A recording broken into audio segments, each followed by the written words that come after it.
थोकी सुना न पूरा तोर दादा के सेती मैं हाँ हो गयो हलाकान तोर दादा के सेती मैं हाँ हो गयो हलाकान तोर खातिर टूरी एको दिन जाही मोर परान तोर खातिर टूरी एको दिन जाही मोर परान ई टूरा काय मोंगरा सुन तो थोकिन अरे सुना ना पूरा तेल लिखावे सुन ले टूरा ते हमर पलान सिर्फ तेल लिखावे सुन ले टूरा ते हमर पलान मोर घर लमसीना बन जवात मोर मान मोर घर लमसीना बन जवात मोर मान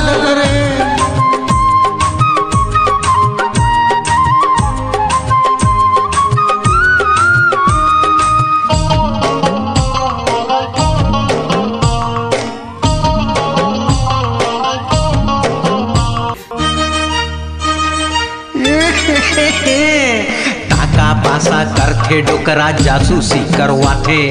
काम बुतला छोड़ के मोरे पाछू पाछू आथे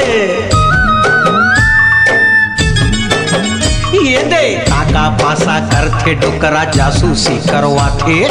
काम बुतला छोड़ के मोरे पाछू पाछू आथे जुगती मोहरी डर खवा दे ददला बीरो पान ऐसे का जुगती मोहरी डर खवा दे ददला बीरो पान मोर घर लमसीना बन जवात मोर माँ मोर घर लमसीना बन जवात मोर माँ ए टूरी काई टूरा अरे सुन तो थोकी सुना ना पूरा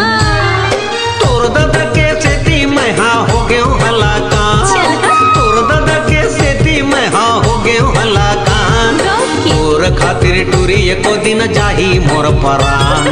तोर खातिर टूरी एको दिन जाही मोर परान मोर घर लमसीना बन जवात मोर माँ